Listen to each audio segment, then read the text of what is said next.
स्टेशनच्या मोकळ्या जागेमध्ये एक दाम्पत्य आपल्या मुलासह झोपलेलं होतं.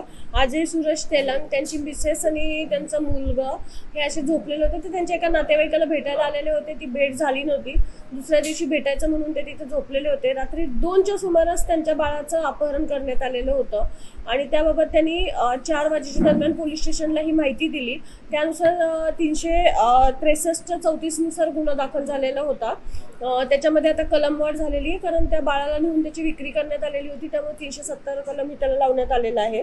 तर ह्या गुन्ह्याचं गांभीर्य लक्षात घेऊन लहान बाळाच्या ह्याचा प्रश्न असल्यामुळे जवळपास 3 टीम तयार करण्यात आलेल्या होत्या पोलीस स्टेशनकडून, ज्याच्यामध्ये सगळे CCTV फुटेज पाहिले जात होते आणि ते कुठं गेलेले आहेत काय ह्याचं हे केलं जात होतं. त्याचबरोबर CCTV फुटेजमध्ये एक फोन कॉल पण केला गेला होता. हे लक्षात आल्यामुळे डम डाटाचं ॲनालिसिस पण केलं जात होतं. डम डाटा आणि CCTV फुटेजमध्ये काही सस्पिशियस काही 1-2 कार मिळालेल्या होत्या.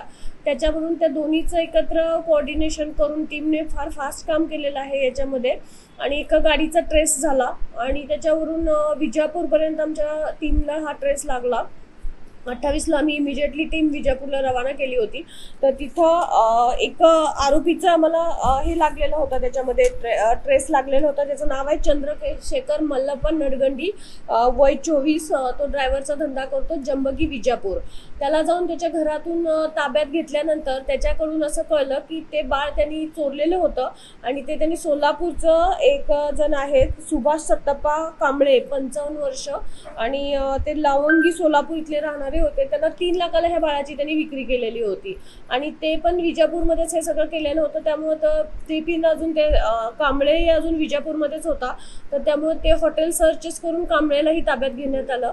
तर बाळ आम्ही 28 तारखेला जवळपास 29 पर्यंत बाळ आणि हे दोन्ही आरोपी ताब्यात घेऊन आज त्यांचं कोर्टातून रिमांड घेतलेला आहे. पुढचा तपास करत आहोत. अजूनही याच्यात आरोपी निष्पन्न होत आहेत आणि या ह्याच्यावरती CP सरांनी हा तपास अतिशय फास्ट, स्मूथली आणि एकदम एक्सलंट वर्क आहे की 1 ते 2 दिवसातच एवढं लहान बाळाचा शोध लावला गेला. त्याबद्दल CP सरांनी 1 लाख रुपये बक्षीस देऊन संबंधित टीमचा सत्कारही केला. असं नाहीये, तसं पाहिलं तर ह्या बाळाला घेऊन ते मोकळ्या जागेत झोपलेले होते की जी सेफ नव्हतीच अशी, पण रेल्वे स्टेशनच्या ह्याच्यातली मोकळ्या जागेत हे लोक झोपलेले होते आणि रात्रीच्या वेळेला झोपेत हा इन्सिडेंट त्यांच्या बाबतीत झालेला होता.